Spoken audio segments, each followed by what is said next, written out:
Hind and welcome to my channel general ज्ञान। This is Hemant Puri.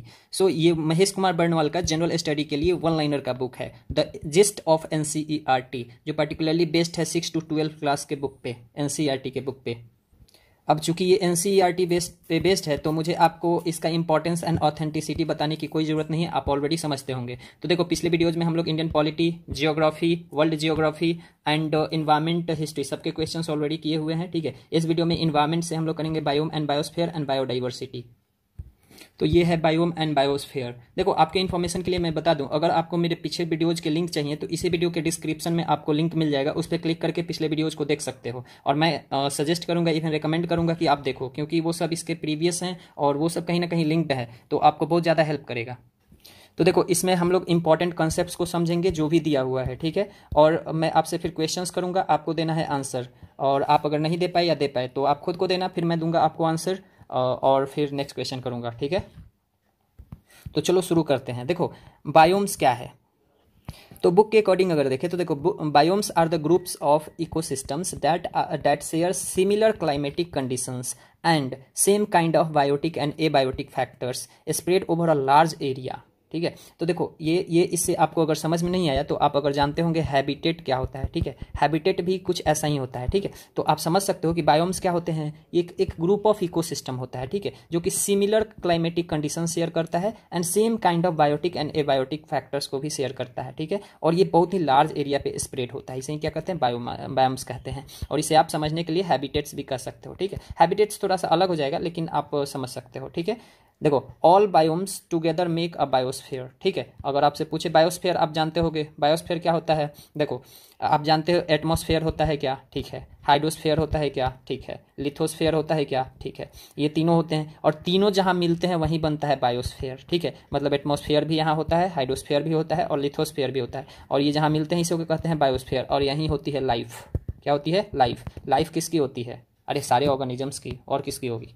ठीक है, तो बायोम्स मिलके क्या बनाते हैं, बायोस्फीयर बनाते हैं। अब ये बायोम्स अगर मैं कहूँ तो ये हाइड्रोस्फीयर बायोम नहीं हो गया क्या, एक लिथोस्फीयर एक बायोम नहीं हो गया क्या, एटमॉस्फेयर एक अलग बायोम नहीं हो गया क्या। तो देखो, इन तीनों मिलके क्या बना रहे हैं, बायोस्फीयर बना रहे हैं। ठीक है, अब देखो, एटमॉस्फेयर में भी बहुत सारी चीज़ें रहती हैं, हाइड्रोस्फीयर में भी बहुत सारी रहती हैं। हाइड्रोस्फीयर कहने का सेंस क्या, क्या पानी वाला, एक्वेटिक। ठीक है, जलीय जंतु कह लो। ठीक है, तो तीनों मिलके क्या बनाती है, बायोस्फीयर बनाती है। ठीक है, अब देखो नेक्स्ट क्या है, अब आपसे मैं करूंगा क्वेश्चंस एंड आपको देना है answer. Which is the largest biome on the earth. Largest biome अगर कहा जाए तो क्या है, तो ये क्या है, एक्वेटिक बायोम है। ठीक है, एक्वेटिक बायोम, या फिर इधर मैं जो हाइड्रोस्फीयर आपको जो बता रहा था वो भी कंसीडर कर सकते हो। ठीक है, तो लार्जेस्ट बायोम अगर आपसे पूछा जाए एग्जाम में कि कौन सा है तो एक्वेटिक बायोम है। ठीक है, चलो नेक्स्ट क्वेश्चन क्या है, which is the most useful biome in context to biodiversity and biomass. Useful biome क्या है अगर बायोडाइवर्सिटी एंड बायोमास के कंटेक्स्ट में देखें तो इसको कहते हैं टुंड्रा बायोम। ठीक है, क्या कहते हैं, टुंड्रा बायोम, तो इसको आप कंसीडर कर लो। ठीक है, नेक्स्ट क्वेश्चन क्या है, which mechanism links all organisms of a community. कौन सा मैकेनिज्म है जो सारे ऑर्गेनिजम्स को जोड़ता है किसी कम्युनिटी के, तो ये क्या है, फूड नेटवर्क या फूड वेब। ठीक है, फूड नेटवर्क या फूड वेब। ठीक है, अब देखो नेक्स्ट क्वेश्चन क्या है, ebony and mahogany. Ebony and mahogany trees are related to which forest.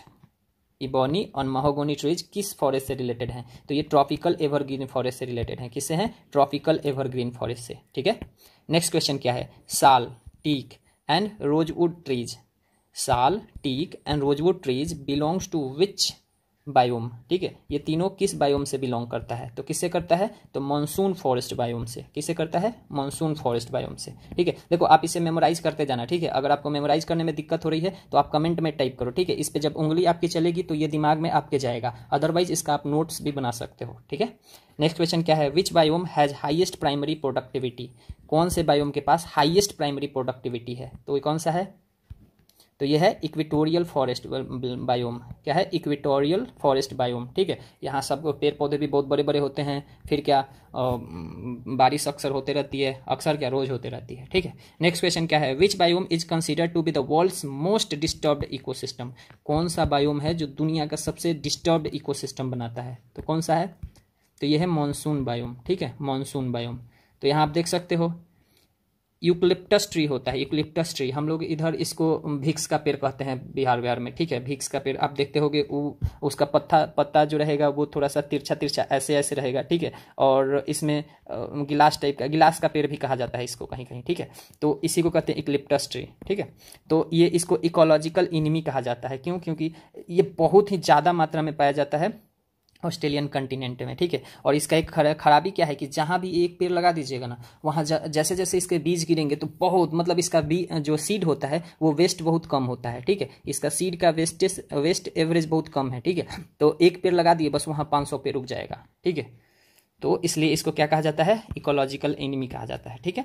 अब देखो the creatures living in the deep water of the ocean are known as, ठीक है। डीप वाटर में जो रहते हैं, ओशन के डीप वाटर में जो रहते हैं, उन क्रिएचर्स को क्या कहते हैं? तो क्या कहते हैं? तो उसको बेंथोस कहते हैं। क्या कहते हैं? बेंथोस कहते हैं, ठीक है। देखो एक बीनीथ वर्ड होता है, बीनीथ मतलब होता है नीचे, ठीक है। बीनीथ होता है एक वर्ड, इसका मतलब होता है नीचे, ठीक है। तो ये आप इससे भी याद रख सकते हो, बेंथोस, ठीक है, मतलब सबसे नीचे जो डीप वाटर में रहता है, ठीक है। ओके, नेक्स्ट क्या होता है? नेक्स्ट क्या क्वेश्चन है? Plants are green due to presence of which pigment, किस पिगमेंट के वजह से प्लांट जो होते हैं ये ग्रीन होते हैं? तो किस पिगमेंट के वजह से होते हैं? क्लोरोफिल के वजह से होते हैं, ठीक है। ओके, नेक्स्ट क्वेश्चन क्या है? Since when is the state of forest report being published by the forest survey of India? Forest survey of India एक क्या कह सकते हो, इंस्टीट्यूशन है जो फॉरेस्ट रिपोर्ट निकालता है। तो इसने रिपोर्ट निकालना कब से शुरू किया? तो ये किया 1987 से। कब से? 1987 से, ठीक है। चलो नेक्स्ट क्वेश्चन, नेक्स्ट क्या है कि देखो, India state of forest report is published every 2 year by the forest survey of India, Dehradun. तो देखो यहाँ से आप एक और इंपॉर्टेंट कंसेप्ट समझो, इंपॉर्टेंट चीज समझो कि फॉरेस्ट सर्वे ऑफ इंडिया कहाँ लोकेटेड है? देहरादून में है। और ये हर 2 साल में अपना रिपोर्ट निकालता है, जिसको कहते हैं India state of forest report, ठीक है। अब देखो नेक्स्ट क्या है? Lianas and compost grasses are found in which biome? ये लाइनोस एंड कंपोस्ट ग्रासेस होता है, ये किस बायोम में पाया जाता है? तो ये ट्रॉपिकल ग्रास बायोम में पाया जाता है। किसमें? ट्रॉपिकल ग्रास बायोम में, ठीक है। नेक्स्ट क्वेश्चन क्या है? In which biome are the conditions of optimum biome found, ठीक है। किस बायोम में ऑप्टिमम बायोम के कंडीशंस पाए जाते हैं, ठीक है। किस में पाए जाते हैं? तो tropical evergreen rain forest biome में, ठीक है। Tropical evergreen rain forest biome में, ठीक है। चलो नेक्स्ट क्या है? एलिफेंट ग्रास, हाथी घास जिसको कहते हैं। Elephant grass is a major grass of which biome? जो एलिफेंट ग्रास है ये किस बायोम का मेजर ग्रास है? तो किस बायोम का है? तो ये है सवाना बायोम का, ठीक है, सवाना बायोम का, ठीक है। चलो नेक्स्ट क्या है? देखो eco zones includes only the terrestrial part of biosphere, ठीक है। अगर मान लो कहीं टर्म आ जाए इको जोन, तो इसमें सिर्फ और सिर्फ टेरेस्टेरियल पार्ट होगा, एक्वेटिक पार्ट नहीं होगा, ठीक है। या फिर जो भी अदर पार्ट है वो नहीं होगा, सिर्फ क्या होगा? टेरेस्टेरियल पार्ट होगा, ठीक है। बायोस्फीयर का सिर्फ और सिर्फ टेरेस्टेरियल पार्ट, ठीक है।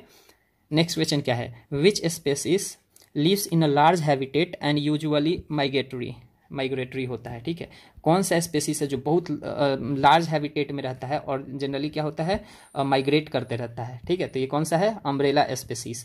आप कहोगे ठीक है, ये अम्ब्रेला स्पेसीज कौन होता है? तो देखो अम्ब्रेला स्पेसीज होता है ना, वैसा स्पेसीज होता है जिसपे बहुत सारे कह सकते हो फूड वेब का जो डिपेंडेंसी होता है, ठीक है। अगर ये एक खत्म हो जाता है तो ये पूरा फूड चेन खराब हो जाएगा, ठीक है। तो इसी को कहते हैं, जैसे एग्जाम्पल अगर जानना चाहो तो लायन, ठीक है। अब देखो लायन अगर ना रहे तो डियर की संख्या बहुत ज्यादा बढ़ जाएगी, ठीक है। और ये इसकी संख्या बढ़ जाएगी, मतलब क्या? ये सब पूरा पेड़ पौधा खाएगा, ठीक है। जंगल साफ करने लगेगा। अब जब जंगल साफ करने लगेगा, समझ के देखो, ठीक है, क्योंकि देखो ये डियर के साथ इशू क्या है ना कि ये छोटे छोटे जो मासूम पेड़ होते हैं ना उन्हें ही खा जाता है, ठीक है। उन्हें बड़ा होने ही नहीं देता है, ठीक है। तो लायन इसको खा जाता है तो पेड़ पौधे बच जाते हैं, वो बड़े होते हैं, तो उस पर बहुत सारी मतलब कि डाइवर्सिटी रहती है, जैसे कि बर्ड्स हैं, अदर जितने भी हैं, तो आप समझ सकते हो। तो इसी के क्या कहते हैं? अम्ब्रेला स्पेसीज कहते हैं, ठीक है।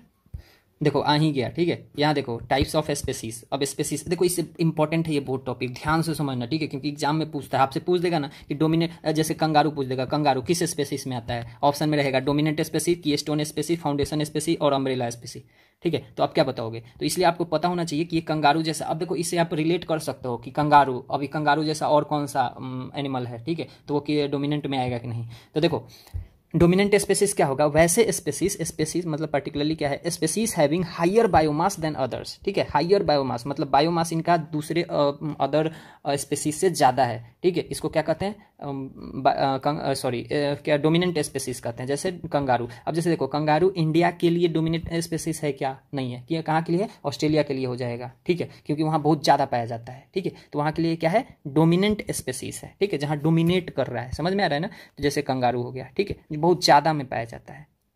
अच्छा ठीक है, अब देखो की स्टोन स्पेसीज है, क्या है? की स्टोन स्पेसीज। तो देखो species exerting strong control on other species या over community by nature of its biological role, if they disappear other species will vanish. मतलब देखो ये जो है ना, ये जो की स्टोन स्पेसीज होता है, ये क्या करता है? एक स्ट्रॉन्ग कंट्रोल बना के रखता है अदर या स्पेसीज पे या फिर पूरे कम्युनिटी पे, ठीक है, ये अपने इकोलॉजिकल रोल के वजह से, ठीक है। तो अगर मान लो कि ये खत्म होता है तो अदर स्पेसीज, जैसे समझो ये बेस, देखो बेस स्पेसीज कह सकते हो इसको, ठीक है, जिसमें बहुत सारे डिपेंडेंट होते हैं। जैसे मैं कहूँ डियर, ठीक है, तो देखो डियर क्या है? की स्टोन स्पेसीज हो जाएगा। क्यों? क्योंकि देखो इस पे लायन भी डिपेंडेंट है, ठीक है, टाइगर भी डिपेंडेंट है, फिर चीता भी डिपेंडेंट है, ठीक है, बहुत सारी चीज़ इस पे डिपेंडेंट है। और सोचो डियर खत्म हो जाता है तो लायन खाएगा क्या? तो आप कहोगे ठीक है वो तो जिराफ मार लेगा, एलिफेंट मार लेगा, लेकिन सोचो ना ये आप कह सकते हो जिराफ भी तो इसी में आ जाएगा। मतलब एक मैं चीज़ समझने के लिए बता रहा हूँ, मैं नहीं कर रहा हूँ कि डियर है, लेकिन आप समझ सकते हो वैसे स्पेसीज जिस पे डिपेंडेंसी बहुत ज़्यादा है। क्यों? इसके इकोलॉजिकल रोल के वजह से। इसी को क्या कहेंगे? की स्टोन स्पेसीज कहेंगे, ठीक है। चलो नेक्स्ट क्या है? फाउंडेशन स्पेसीज, ठीक है, क्या है? Foundation species. तो देखो they play a major role in creating और maintaining habitat that support other species, जैसे कोरल्स, ठीक है। कोरल आप समझ सकते हो कि क्या करता है? ये बहुत ही मेजर रोल प्ले करता है या तो मेंटेन करने में या क्रिएट करने में या फिर सपोर्ट करने में अदर स्पेसीज को, ठीक है। अब देखो अम्ब्रेला स्पेसीज आ गया, सेम एज की स्टोन स्पेसीज। ये क्या होता है? की स्टोन स्पेसीज के तरह होता है, ठीक है। मैंने इसको भी बताया था क्या कि डिपेंडेंसी लेके आता है, ठीक है। अगर ये खत्म तो पूरा फूड चेन खत्म, ठीक है, या फिर इकोलॉजिकल डिसबैलेंस आ जाएगा उसमें। तो क्या होता है? ये कीस्टोन स्पेसीज की तरह होता है, लेकिन ये माइग्रेटरी होता है, ठीक है, माइग्रेटरी होता है, जैसे टाइगर्स हो गए, ठीक है, माइग्रेट करते रहता है इधर से उधर, ठीक है। अब देखो क्रिटिकल लिंक स्पेसीज, ये क्या होता है? पॉलिनेटर्स होते हैं, ठीक है, डिस्पर्सल एजेंट्स होते हैं या सर्कुलेटिंग न्यूट्रिएंट्स होते हैं, ठीक है। देखो क्रिटिकल लिंक स्पेसीज जैसे मैं कहूँ कि क्या है, जैसे कह लो आप हनी बी, ठीक है, हनी भी ये क्या करता है? ये पॉलिनेटर्स है या फिर डिस्पर्सल एजेंट्स है। क्या करता है? एक फूल पे बैठता है, उसमें से नेक्टर को चूसता है, ठीक है, और अपने पैरों में क्या कर लेता है? एक फूल का जो कह सकते हो आप गैमेट होता है उसको दूसरे फूल में ले जाके पहुंचा देता है। मतलब पॉलिनेटिंग का मेनली काम करता है, ठीक है। ओके नेक्स्ट क्या है? Flagship species. बात से ही समझ लो फ्लैगशिप है, ठीक है, फ्लैगशिप है मतलब फ्लैगशिप समझते हो ना, एकदम जो प्रचार प्रसार में बहुत ज़्यादा ध्यान देता है, ठीक है। तो देखो charismatic species that stimulate conservation awareness, ठीक है, वैसे स्पेसीज क्रिस्मेटिक स्पेसीज होते हैं जो कि कंजर्वेशन अवेयरनेस को फैलाते हैं, जैसे giant panda, Asian elephant, Bengal tiger, ये सब खत्म होने वाला है, ठीक है, कुछ ही बचा हुआ है, और जो बचा हुआ है उसके वजह से लोगों के दिमाग में आ रहा है कि देखो भाई अगर इसको नहीं बचाए तो ये खत्म हो जाएगा। तो क्या है? इसका बहुत ही भाव बट्टा मिल रहा है, समझ में आ रहा है ना। तो इसके वजह से क्या है? इसके तरफ लोग इसको मतलब क्या कर रहे हैं? कंजर्व करने के लिए काम कर रहे हैं। तो इसी को क्या कहेंगे? फ्लैगशिप स्पेसीज कहेंगे। अब देखो इंडिकेटर स्पेसीज होता है, ऑर्गेनिजम्स विच प्रेजेंस और absence signals a change in environmental condition, ठीक है, मतलब वैसा स्पेसीज जो अगर प्रेजेंट है तो हम कहेंगे कि अच्छा ये है, ठीक है, इधर मतलब इन्वायरमेंट कंडीशन ठीक है। अगर ये नहीं है मतलब हम कहेंगे कि इन्वायरमेंटल डिग्रेडेशन शुरू हो गया। जैसे एग्जांपल ले लो लीचेंस, लीचेंस को क्या कहते हैं? इंडिकेटर स्पेसीज कहते हैं, ठीक है। चलो अगर हम लोग नेक्स्ट क्वेश्चन देखें, in any biome the life of animals their intensity और of activity and their number depends upon, ठीक है, डिपेंड्स ऑन, किसी भी बायोम में एनिमल्स का लाइफ, उसके intensity of activity and number किस पे डिपेंड करता है? तो किस पे डिपेंड करता है? तो देखो ये किस पे करेगा? स्ट्रक्चर पे, ग्रॉस बायोमास पे एंड कंपोजिशन पे, ठीक है, structure, gross biomass and composition पे करेगा, ठीक है। देखो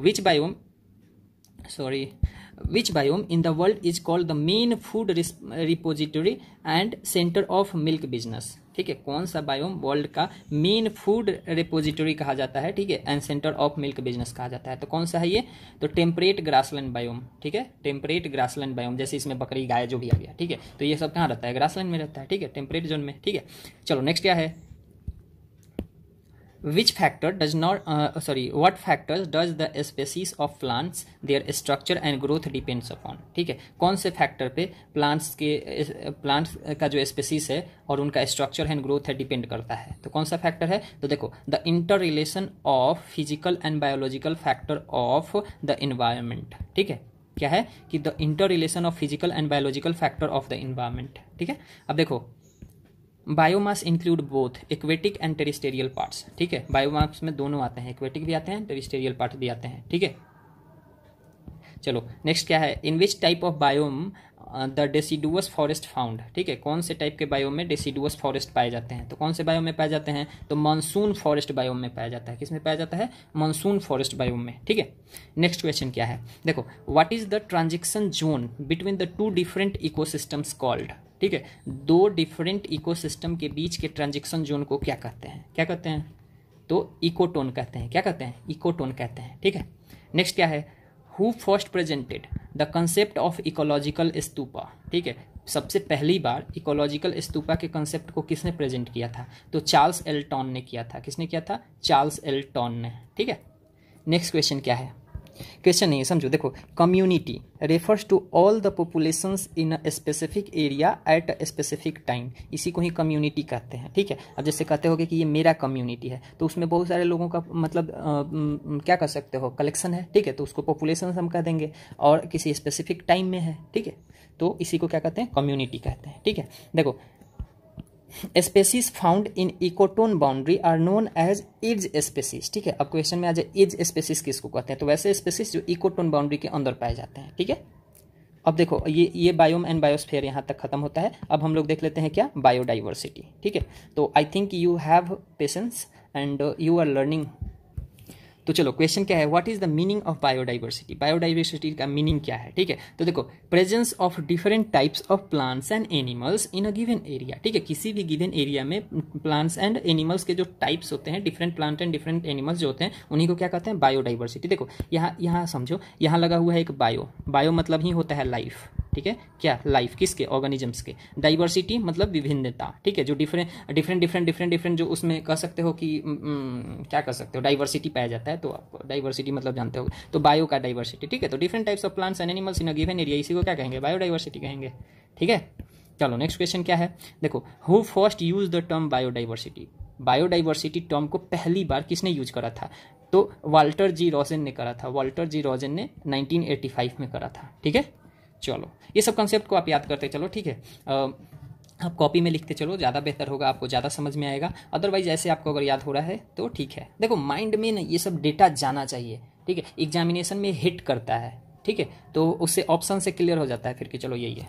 ठीक है, देखो which geographical area is called the store house of biodiversity. कौन से जियोग्राफिकल एरिया को store house of the biodiversity कहते हैं, कौन से के कहते हैं, तो ट्रॉपिकल रेन फॉरेस्ट को कहते हैं। ठीक है, ट्रॉपिकल रेन फॉरेस्ट को कहते हैं store house of the biodiversity. ठीक है, नेक्स्ट क्वेश्चन क्या है, the decade 2011 to 2020 was declared by united nation as. ठीक है, 2011 से 20 का जो डेकेड था उसको यूनाइटेड नेशंस के द्वारा किस रूप में डिक्लेयर किया गया था, तो किसमें किया गया था, बायोडाइवर्सिटी डिकेड इसको कहते हैं। ठीक है, बायोडाइवर्सिटी आपसे पूछ लिया जाए कि बायोडाइवर्सिटी डिकेड किसको कहते हैं, ऑप्शन में दे दे 2011 से 2020, 2001 से 2010, 1991 से 2000, तो आप मार दोगे, इसमें देख लोगे आप, ये ऑप्शन है। ठीक है, नेक्स्ट क्या है, who first use the term hot spots. ठीक है, हॉट स्पॉट का टर्म सबसे पहले किन्होंने यूज किया था, किन्होंने किया था, ब्रिटिश बायोलॉजिस्ट थे नॉर्मन मेयर्स। ठीक है, नॉर्मन मेयर्स थे, इन्होंने 1988 में टर्म यूज किया था हॉट स्पॉट। अब बोलोगे आपकी ठीक है, ये हॉट स्पॉट क्या है, तो देखो areas that are highly productive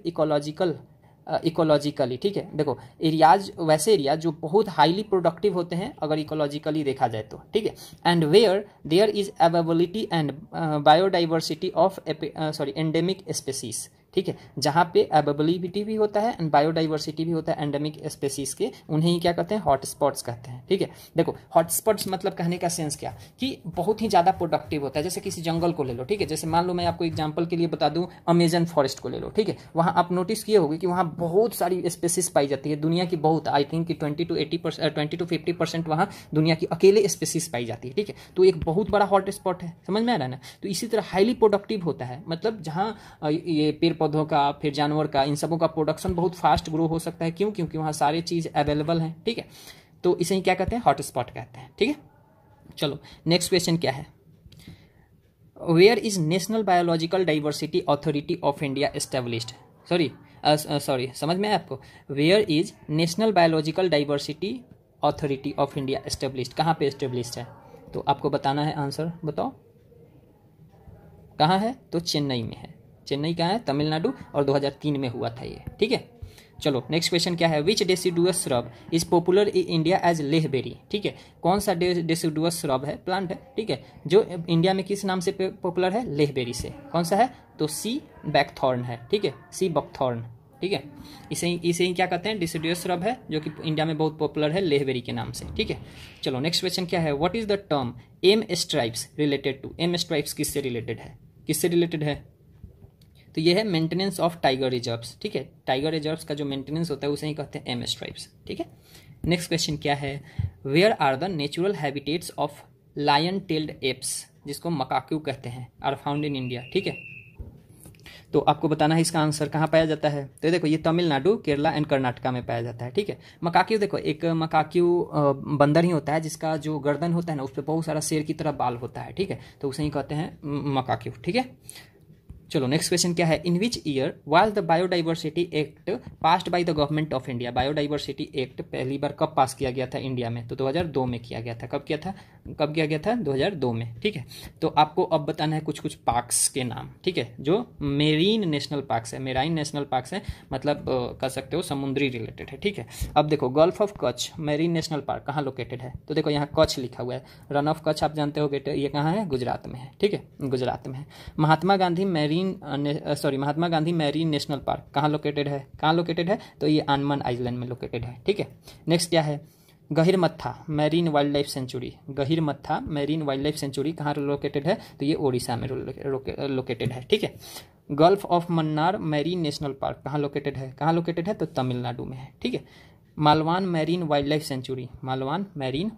century कहाँ लोकेटेड है? तो ये महाराष्ट्र में है, ठीक है। तो आप इसको देख सकते हो सारे marine national parks in India को, ठीक है। चलो नेक्स्ट क्वेश्चन हम लोग देख लेते हैं। हाँ ये ठीक है। चलो where is the India's first marine national park located, ठीक है। फर्स्ट मैरीन नेशनल पार्क कहाँ लोकेटेड है? तो यही है गल्फ ऑफ कच्छ, गुजरात में। तो देखो अगर बायोडाइवर्सिटी हॉटस्पॉट रीजन को देखा जाए इंडिया में कहाँ है, तो देखो ये वेस्टर्न घाट्स है, क्योंकि ये यहाँ बहुत ही घने फॉरेस्ट पाए जाते हैं। इंडो बर्मा रीजन हो गया, ईस्टर्न हिमालयाज हो गया, एंड सैंडलैंड निकोबार आइलैंड हो गया, ठीक है। संडालैंड निकोबार आइलैंड है, ठीक है, इसको संडालैंड भी कहते हैं, ठीक है। चलो नेक्स्ट क्वेश्चन क्या है? Who is flying fox and also known as great Indian fruit, ठीक है। फ्लाइंग फॉक्स या जिसे इंडिया में क्या कहते हैं? ग्रेट इंडियन फ्रूट, ये कौन सा है? तो यह स्पेसी ऑफ बैट्स को कहते हैं, ठीक है। एक बैट्स का स्पेसी होता है, उसे ही कहते हैं, जिसको क्या कहते हैं? टेरोपस कहते हैं। क्या कहते हैं? टेरोपस कहते हैं, ठीक है, पी साइलेंट है। चलो नेक्स्ट क्वेश्चन क्या है? रेड डाटा बुक या फिर red list is maintain by which organisation? Red data book जो होता है ये किस ऑर्गेनाइजेशन के द्वारा मेंटेन करी जाती है? तो ये क्या है? IUCN। इसका फुल फॉर्म क्या होता है? International union for conservation of nature, ठीक है। International union for conservation of nation, ठीक है। तो यही क्या करता है? यही एक यूनियन है जो कि रेड डाटा बुक या फिर रेड लिस्ट को मेंटेन करता है, ठीक है। चलो नेक्स्ट क्वेश्चन क्या है? Which medicine is responsible for reduction in the number of vultures? कौन सा मेडिसिन रिस्पॉन्सिबल है जो कि वल्चर्स के नंबर में रिडक्शन किया, ठीक है, यह करता है? तो ये कौन सा है? तो ये है डाइक्लोफेनाक सोडियम, ठीक है, डाइक्लोफेनाक सोडियम है, ठीक है। नेक्स्ट क्वेश्चन क्या है? Where are the headquarters of animal fauna and welfare board of India located? Headquarters बताना है आपको कि animal fauna and welfare board का हेडक्वार्टर कहाँ लोकेटेड है। तो ये बल्लभगढ़ में है, हरियाणा, ठीक है, बल्लभगढ़ हरियाणा। देखो हेडक्वार्टर की बात है जब भी animal fauna and welfare board का, तो इंडिया में याद रखना इसका कहाँ है? हरियाणा में है, बल्लभगढ़, ठीक है। नेक्स्ट क्वेश्चन क्या है? Where is the natural habitat of red panda found in India? तो इसका आंसर ऑलरेडी दिया हुआ है यहाँ, सब Himalayan regions of north eastern India, ठीक है। चलो देखो नेक्स्ट क्वेश्चन क्या है? तो देखो Dachigam national park is famous for the conservation of which animal? Dachigam national park आपको बताना है किस एनिमल की कंजर्वेशन के लिए फेमस है। तो ये काश्मीरी स्टैग, ठीक है, काश्मीरी स्टैग एक एनिमल होता है, उसके कंजर्वेशन के लिए फेमस है दैचिंगम नेशनल पार्क, ठीक है। नेक्स्ट क्वेश्चन क्या है? Which animal park in India is located at the highest altitude? ठीक है, कौन सा नेशनल पार्क इंडिया में है जो कि सबसे हाईएस्ट एल्टीट्यूड पे लोकेटेड है? तो कौन सा है? ये है हेमिस। हेमिस कहाँ है? लद्दाख में है, ठीक है। तो आप समझ ही गए होंगे ये हाईएस्ट है, ठीक है। Which group of organisms convert ammonia into nitrate? ठीक है, एमोनिया को नाइट्रेट में कौन सा ऑर्गेनिजम्स के ग्रुप कन्वर्ट करते हैं? तो कौन से करते हैं? तो ये नाइट्रोसोमोनास करते हैं, ठीक है, नाइट्रोसोमोनास करते हैं। ये एक ग्रुप ऑफ ऑर्गेनिजम्स होते हैं जो कि एमोनिया को नाइट्रेट में कन्वर्ट करते हैं, ठीक है। नेक्स्ट क्वेश्चन क्या है, देखो, in which form does the paddy plant accept nitrogen, किस फॉर्म में पैडी प्लांट जो होते हैं वो नाइट्रोजन को एक्सेप्ट करते हैं? तो आंसर क्या है, in the form of ammonium, ठीक है, NH4 एमोनियम के फॉर्म में करता है, ठीक है। नेक्स्ट क्वेश्चन क्या है, by what means does chemical elements enter the biosphere system, कौन से रास्ते से कह सकते हो कि जो केमिकल एलिमेंट होते हैं ये बायोस्फीयर इकोसिस्टम में घुसते हैं, ठीक है, कौन से? तो थ्रू रूट्स ऑफ प्लांट, ठीक है, रूट्स ऑफ प्लांट से। तो देखो, the state of north east in India are called the gateway of biodiversity, ठीक है। इंडिया में अगर इंडिया में गेटवे ऑफ बायोडाइवर्सिटी का किस रीजन को कहा जाता है? तो स्टेट ऑफ नॉर्थ ईस्ट को, ठीक है। नेक्स्ट क्वेश्चन क्या है, how many biogeographical regions are present in the India, India में कितने सारे बायोजियोग्राफिकल रीजन्स अवेलेबल हैं? तो 10, ठीक है, कितने हैं? 10। चलो देखो, नेक्स्ट क्या है, when a community is permanent, mature, complex and long lived it is known as, मान लो कोई कम्युनिटी का मतलब मैं पहले बताया था, ठीक है, ये परमानेंट है, मैच्योर है, कम्प्लेक्स है एंड लॉन्ग लिव्ड है, तो इसको किस नाम से जानते हैं? तो इसको कहते हैं क्लाइमेक्स कम्युनिटी, ठीक है, क्या कहते हैं? क्लाइमेक्स कम्युनिटी, ठीक है। नेक्स्ट क्वेश्चन क्या है, which is the biggest biosphere reserve in terms of area in India, ठीक है, अगर एरिया के हिसाब से देखें तो बिगेस्ट बायोस्फीयर रिजर्व कौन सा है? ये कौन सा है? रन ऑफ कच्छ, जो कितने में फैला हुआ है? 12,454 किलोमीटर स्क्वायर में फैला हुआ है, ठीक है। देखो, साउथ बटन आइलैंड क्या है? South button island located in the Andaman Nicobar island are the smallest national park in India, ठीक है। देखो, स्मॉलेस्ट नेशनल पार्क कौन सा है? साउथ बटन आइलैंड है, जो कहाँ लोकेटेड है? अंडमान एंड निकोबार आइलैंड में, ठीक है। चलो नेक्स्ट क्वेश्चन क्या है, देखो वीडियो थोड़ा लंबा जा रहा है तो आई थिंक कि you are focusing here because थोड़ा सा कंटेंट ज़्यादा है, ठीक है, तो I think you can understand. चलो नेक्स्ट क्वेश्चन क्या है, which tree has been given the name of simile of Kalpavriksham, ठीक है, कल्पवृक्षम, कल्पवृक्षम का क्या कह सकते हो नेम किसे दिया गया है? तो कौन सा ट्री है ये? तो कोकोनट को कहा जाता है कल्पवृक्षम, ठीक है। चलो नेक्स्ट क्वेश्चन क्या है, which rivers flow through the Keoladeo national park, ठीक है, कियोलाडियो नेशनल पार्क से कौन सा रिवर फ्लो करता है? तो कौन सा रिवर है? तो ये बंगाना है, क्या है? बंगाना, जो कि राजस्थान, एंड गंभीरी है, ठीक है, कौन है? बंगाना एंड गंभीरी, ठीक है। चलो नेक्स्ट क्वेश्चन क्या है, which national park is famous as the paradise of birds in India, ठीक है, कौन से नेशनल पार्क को पैराडाइज ऑफ बर्ड्स कहते हैं? कौन सा है? तो ये यही है, कियोलादेव नेशनल पार्क, जो भारतपुर राजस्थान में है, ठीक है। चलो नेक्स्ट क्वेश्चन क्या है, which element is depleted most from the soil after a crop is harvested, ठीक है, अगर क्रॉप हार्वेस्ट कर लिया जाता है तो कौन सा एलिमेंट है जो सबसे ज़्यादा डिप्लेट होता है सॉइल से? तो कौन सा है? ये पोटेशियम है, कौन सा है? पोटेशियम। चलो अब देखो, दो चीज़ आपको समझना है, इन सीतु कंजर्वेशन, ठीक है, in situ conservation and ex situ conservation, in situ conservation and ex situ conservation. देखो, इन सेतु कंजर्वेशन ऐसा कंजर्वेशन का मीडियम है जिसमें कि इनका कंजर्वेशन जैसे क्या कह सकते हो, हैबिटेट्स का कंजर्वेशन जो होता है ये नेचुरल तरीके से होता है, ठीक है, मतलब conservation of biodiversity in their natural habitats. जैसे कोई मान लो कि नेशनल पार्क बना दिया जाता है, ठीक है, एक अच्छे खासे एरिया में, क्या में एक अच्छे खासे एरिया में एक नेशनल पार्क बना दिया जाता है, ठीक है, और इसी पार्क में हर चीज़ है, ठीक है। अब क्या किया जाएगा, इसमें टाइगर रहेगा, ठीक है, सिर्फ बाहर से इधर से फेंसिंग कर देंगे सो दैट कि टाइगर इससे बाहर ना जाए, और इंश्योर करेंगे कि इसमें टाइगर के लिए हर चीज़ अवेलेबल है, तो इसको क्या कहेंगे? इन सेतु कंजर्वेशन कहेंगे, ठीक है। लेकिन अब इसी टाइगर को उठा के हम किसी जू में ले आए, ठीक है, क्या में ले आए? जू में ले आए, अब यहाँ इसको हम मीट काट के दे रहे हैं, ठीक है, या फिर इसका डॉक्टर से इलाज करवा रहे हैं, जैसे भी है, मतलब इसमें आर्टिफिशियल तरीका आ गया, तो इसको क्या कहेंगे? एक सेतु कंजर्वेशन कहेंगे, ठीक है, क्या कहेंगे? एक सेतु कंजर्वेशन कहेंगे। तो आप देख सकते हो कि conservation of biological diversity outside there natural habitats, क्या है? आउटसाइड देयर नेचुरल हैबिटेट्स, ठीक है। जैसे आप एक मान लो कि गार्डन में जाते हो आप, ठीक है, और सुबह सुबह जाते हो और बहुत सारी चिड़िया उधर आती है तो उसको दाना खिलाते हो, तो वहाँ आप क्या कर रहे हो? वहाँ भी आप कंजर्व कर रहे हो उसको, ठीक है, श्योर कर रहे हो कि उसको कोई मारे नहीं या फिर उसको कोई प्रॉब्लम ना हो, तो उसको कंजर्व आप कर रहे हो, लेकिन क्या कर रहे हो? उसके नेचुरल हैबिटेट में कर रहे हो। लेकिन उसी चिड़िया को उठा ले आप पिंजरा में बांध लिए, ठीक है, तो ये क्या हो जाएगा? एक सेतु कंजर्वेशन हो जाएगा। जैसे देखो, इन सेतु कंजर्वेशन के कई एग्जांपल हो जाएगा, नेशनल पार्क्स हो जाएगा, सेंचुरीज हो जाएगा, टाइगर रिजर्व्स हो जाएगा, ठीक है। और एक सेतु कंजर्वेशन का क्या हो जाएगा? देखो, जू हो जाएगा, aquarium, seed banks, botanical gardens या आर्टिफिशियल ग्रीन हाउस, ये सब क्या है, एक सेतु कंजर्वेशन है। ठीक है, चलो अब क्वेश्चन बताओ आप। क्वेश्चन क्या है, conservation of flora bye artificial green house is a method under, ये किस के अंदर आता है, किसके अंदर आता है, तो एक सेतु कंजर्वेशन के अंदर आता है। किसने, एक सेतु कंजर्वेशन में आता है ये आर्टिफिशियल ग्रीन हाउस। ठीक है, नेक्स्ट क्वेश्चन क्या है, how many biosphere reserves from India are included in the MAB programme of UNESCO. ठीक है, यूनेस्को के MAB प्रोग्राम के अंदर इंडिया के कितने बायोस्फीयर रिजर्व को शामिल किया गया है, तो टोटल 12 को। ठीक है, 12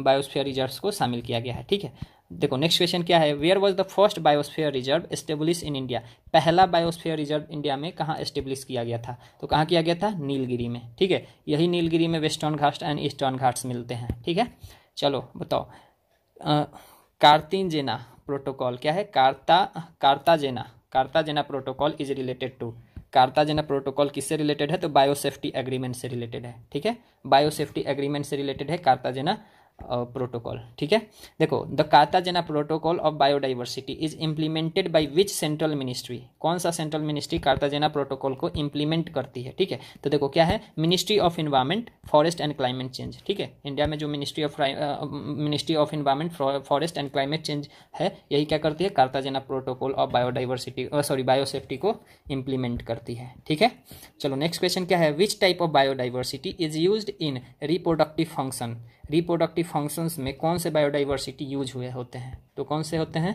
तो ये है जेनेटिक डाइवर्सिटी। क्या है, जेनेटिक डाइवर्सिटी। ठीक है, नेक्स्ट क्वेश्चन क्या है, who first categorise India into biogeographical regions, India को बहुत सारे इंडिया को किसने सबसे पहले बायोजियोग्राफिकल रीजन्स में कैटेगराइज करा था, तो ये कौन थे, रोजर्स एंड पनवार थे। कौन से थे, रोजर्स एंड पनवार, ये कब किए थे, 1988 में।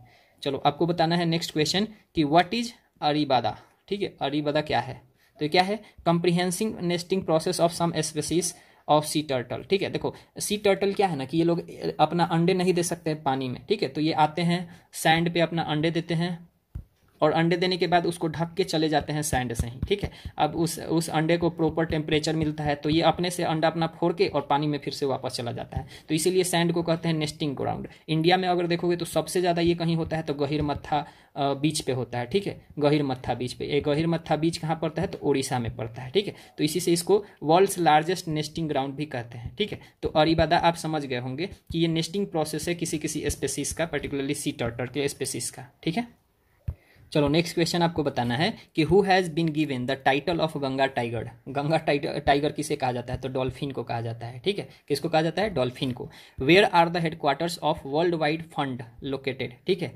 वर्ल्ड वाइड फंड का हेडक्वार्टर कहाँ लोकेटेड है, तो ये ग्लैंड स्विट्जरलैंड में लोकेटेड है। कहाँ लोकेटेड है, ग्लैंड स्विट्जरलैंड में। ठीक है, देखो हाँ ठीक है, चलो नेक्स्ट क्वेश्चन क्या है, which state has the highest number of national parks, कौन से स्टेट के पास सबसे ज़्यादा नंबर है नेशनल पार्क्स के, तो मध्य प्रदेश के पास है, टोटल 11 है। ठीक है, नेक्स्ट क्वेश्चन क्या है, in which city of India in which city is India's first national centre for marine biodiversity located. ठीक है, national centre of marine biodiversity India के किस पहले सिटी में लोकेटेड है, तो ये जामनगर गुजरात में है। ठीक है, कहाँ है, जामनगर गुजरात में। ठीक है, चलो नेक्स्ट क्वेश्चन क्या है, where is the flying lizard called draco found in India. ठीक है, फ्लाइंग लेजर जिसको ड्रैको कहते हैं, ये इंडिया में कहाँ पाया जाता है, तो कहाँ पाया जाता है, तो in the forest of western Ghats. ठीक है, वेस्टर्न घाट्स के फॉरेस्ट में ये ड्रैको जो कि फ्लाइंग लेजर्ड है पाया जाता है। ठीक है, अगला क्वेश्चन क्या है, which is India's largest tiger reserve in the terms of area, India का लार्जेस्ट टाइगर रिजर्व कौन सा है, अगर टाइगर एरिया के सेंस से देखें तो। ठीक है, तो ये है नागार्जुना सागर जो कितना है 3728 किलोमीटर है, जो कि आंध्र प्रदेश में लोकेटेड है। ठीक है, चलो नेक्स्ट क्वेश्चन क्या है, which island in the world is reserve for birds only. ठीक है, कौन सा आइलैंड है दुनिया का जो सिर्फ और सिर्फ बर्ड्स के लिए रिजर्व्ड है। ठीक है, ये कौन सा है, कॉसिन आइलैंड जो सिचलस में है, ये एक टापू है, आपको पता होगा। ठीक है, चलो नेक्स्ट क्वेश्चन क्या है, where was the first bird sanctuary established in India, India में पहला बर्ड सेंचुरी कहाँ एस्टेब्लिश हुआ था, कहाँ हुआ था, तो ये वेदांतांगल है। ठीक है, वेदांतांगल ये तमिलनाडु में पड़ता है, 1936 में करा गया था। ठीक है, वेदांतांगल तमिलनाडु 1936। ठीक है, चलो नेक्स्ट क्या है, India's famous Nilgiri biosphere reserve area is spread through out how many state. Nilgiri biosphere reserve जो है इसका एरिया किन किन स्टेट्स में फैला हुआ है, तो किन किन में है, तो 3 स्टेट्स में है, कर्नाटका, तमिलनाडु एंड केरला में। ठीक है, याद रखना, कर्नाटका, तमिलनाडु एंड केरला में नीलगिरी बायोस्फीयर रिजर्व का एरिया फैला हुआ है। ठीक है, नेक्स्ट क्या है, Kanha national park is famous for the conservation of which animal. Kanha national park के बारे में आप जानते होंगे, ये किस एनिमल के कंजर्वेशन के लिए फेमस है, तो किसके लिए फेमस है, तो बारहसिंगा के लिए। ठीक है, बारहसिंगा के लिए। नेक्स्ट क्वेश्चन क्या है, which mountaineer discovered India's famous valley of flower national park area. ठीक है, इंडिया का जो फेमस है valley of flower national park area, इसको सबसे पहले किन्होंने डिस्कवर करा था, तो फ्रैंक स्मिथ थे, फिर क्या थे, हॉल्ड्सवर्थ थे एंड इरिक शिप्टन थे। ठीक है, इन तीनों ने मिलकर इसको डिस्कवर करा था। अब आपको देखो नेक्स्ट बताना है, कुछ बर्ड सेंचुरीज है इंडिया में, वो कहाँ पे है, तो घाना बर्ड सेंचुरी कहाँ है, घाना बर्ड सेंचुरी, तो ये भरतपुर राजस्थान में है। ठीक है, फिर आपको बताना है रंगनाथीतू, क्या है, रंगनाथीतू बर्ड सेंचुरी, ये कहाँ लोकेटेड है, कहाँ लोकेटेड है, तो मांड्या कर्नाटका। ठीक है, मांड्या कर्नाटका याद रखना, रंगनाथीतू बर्ड सेंचुरी। ठीक है, फिर वेदांथांगल बर्ड सेंचुरी अभी ऊपर बताया था, ये कहाँ है, तो कांचीपुरम तमिलनाडु में है। ठीक है, कहाँ है, कांचीपुरम तमिलनाडु। ठीक है, नेलापट्टू बर्ड सेंचुरी कहाँ लोकेटेड है, तो ये है नेल्लौर आंध्र प्रदेश।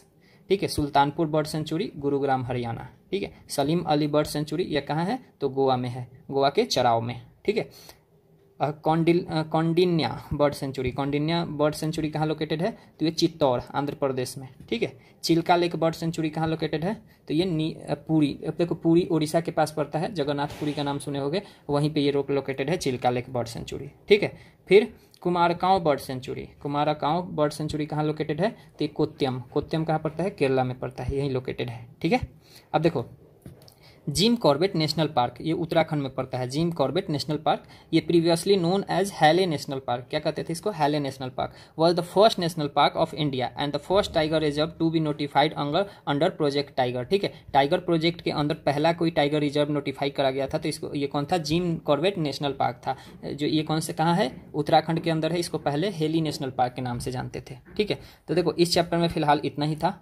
तो आप यहाँ देख सकते हो इन्वायरमेंट एंड इकोलॉजी हो गया है, biome and biosphere and biodiversity इस वीडियो में हो गया। ठीक है, अगले वीडियो में हम लोग करेंगे क्लाइमेट चेंज। तो आप स्टे ट्यून्ड एंड ये वीडियो को आप अपने फ्रेंड्स के साथ शेयर कर सकते हैं और चैनल को सब्सक्राइब कर लीजिए। मिलते हैं अगले वीडियो में आपसे, तब तक आप अपना ध्यान रखिए। जय हिंद।